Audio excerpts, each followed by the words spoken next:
everyone! Today I'm stepping into the world of Pokémon Legends Z-A, bringing back that open-world adventure style we all loved in Arceus. Hey everyone, Aya Player here. Can you believe it's been over a decade since we first set foot in the Kalos region in Pokémon X and Y? Well, we're finally going back. But listen, the Kalos we're about to see, it's not the one we remember, not even close. So let's dive in and break down this absolutely revolutionary new title, Pokémon Legends Z-A. Alright, so let's take a trip down memory lane for a second. Remember Lumiose City? You know that huge Paris-inspired city right in the middle of Kalos? Picture it now, the giant prism tower, all those little cafes, the streets that felt like a maze. You got that image in your head? Good. Okay, now I want you to just forget all of that. Seriously, because what Pokémon Legends Z-A is doing is taking that city we know and flipping it completely on its head. This isn't just a nostalgic trip back to an old location, folks. We're talking about a complete reinvention of what a Pokémon game can even be. All right, Section 1, Return to a Different Kalos. This is all about the core idea, a true citywide adventure. So what's the big hook? Well, instead of giving us a whole region to explore with towns and routes, Game Freak is going all in, focusing the entire adventure inside one single location, a massive, totally reimagined Lumiose City. And let me tell you, this is a total break from tradition. I mean, forget everything you know about the classic Pokémon journey. No gyms, no Elite Four. Nope. This time, you're an urban trainer, part of this special group called Team MZ. And your job? Oh, just dealing with a little problem of rogue mega evolutions going absolutely wild and tearing up the city. Yeah, it's a massive departure from the formula we're used to.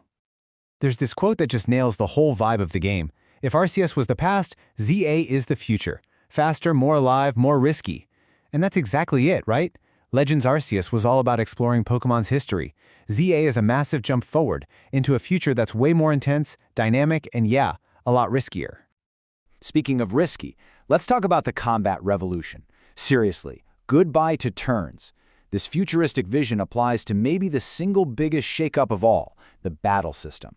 And when I say shakeup, I mean Game Freak basically took the rulebook and just threw it out the window.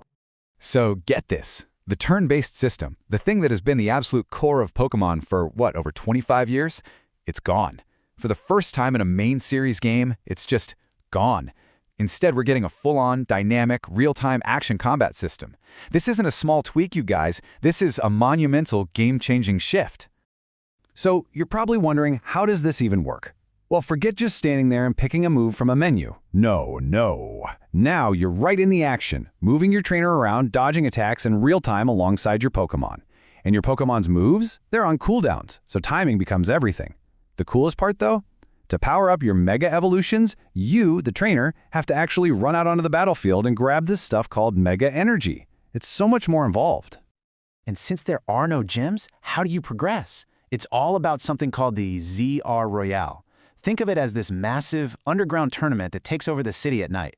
You start at the very bottom, at rank Z, and you have to fight your way all the way to the top to rank A.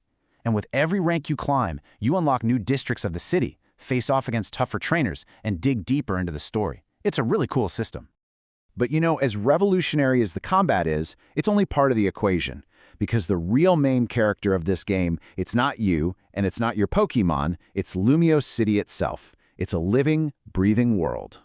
During the day, Lumiose is just this bright, bustling, beautiful city. You'll see people and Pokémon hanging out together in parks, chilling on cafe patios. It's all very peaceful and alive. And I love this detail. You'll apparently see wild Pokémon just like hopping across rooftops or zipping through back alleys. The whole place just feels so integrated and real. But then, the sun goes down and everything changes. The city just transforms into this incredible, neon-drenched cyberpunk battlefield. This is when the Z-A Royale kicks off, with these unsanctioned battles happening everywhere, and you've got this pulsing electronic music echoing through the streets. The whole vibe goes from sunny and welcoming to electric and, honestly, kind of dangerous. I mean, how do you even begin to describe that aesthetic? I saw one analysis that put it perfectly. They said it's like Pokémon meets Jet Set Radio with the competitive rhythm of Splatoon.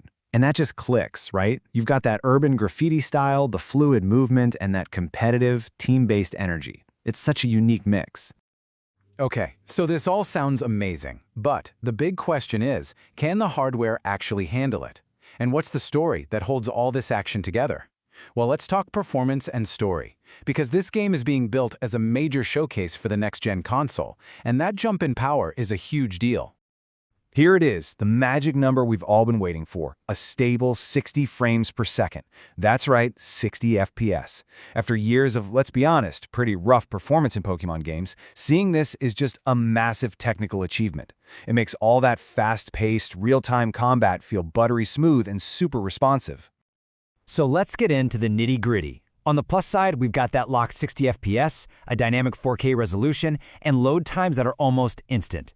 For a Pokémon fan, that's basically a dream come true. Now, it's not perfect. You can apparently still see the age of the engine in some of the textures, and the human character animations can be a little stiff. And yeah, some of the side quests are supposed to be a bit repetitive. But honestly, that performance boost alone is the real game changer here. And the story sounds like it's going to be one of the most focused plots we've gotten from Game Freak in a long, long time. Your main goal is to figure out what's causing these rogue mega evolutions, and that investigation leads you to this shady corporation called Quasartico Inc. You'll have a new cast of characters to team up with, like Urbane and Lita, and, get ready for this, X and Y fans, the story ties directly into the return of AZ. Yes, that AZ, the Immortal King. It's a huge callback. So when you put it all together, what do you get? Let's talk about the final verdict and what this game really means for the future of Pokémon. This is a big one. Overall, the word is that this is a solid 9 out of 10. And when you break it down, it makes a lot of sense. The gameplay is the star of the show, sitting at a 9.2. But look how close everything else is. The ambience gets a 9.0, the story an 8.8, and even the tech score is an 8.7. That last one is a massive win for the series. So let's do a quick final scorecard. The absolute best parts, that fluid, real-time combat is number one. The city of Lumiose is just incredible, so detailed and coherent. The return of Mega Evolutions is a huge fan-pleaser, and of course, that excellent performance.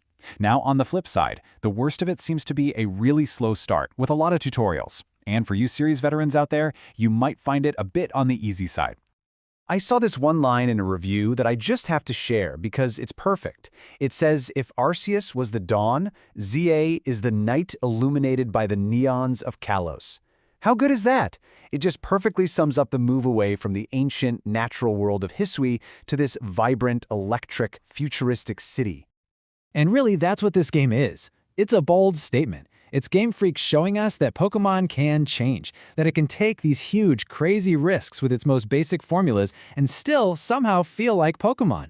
I think this is the kind of evolution a lot of us have been waiting for. So, now I've got to turn it over to you. What do you think about this new direction?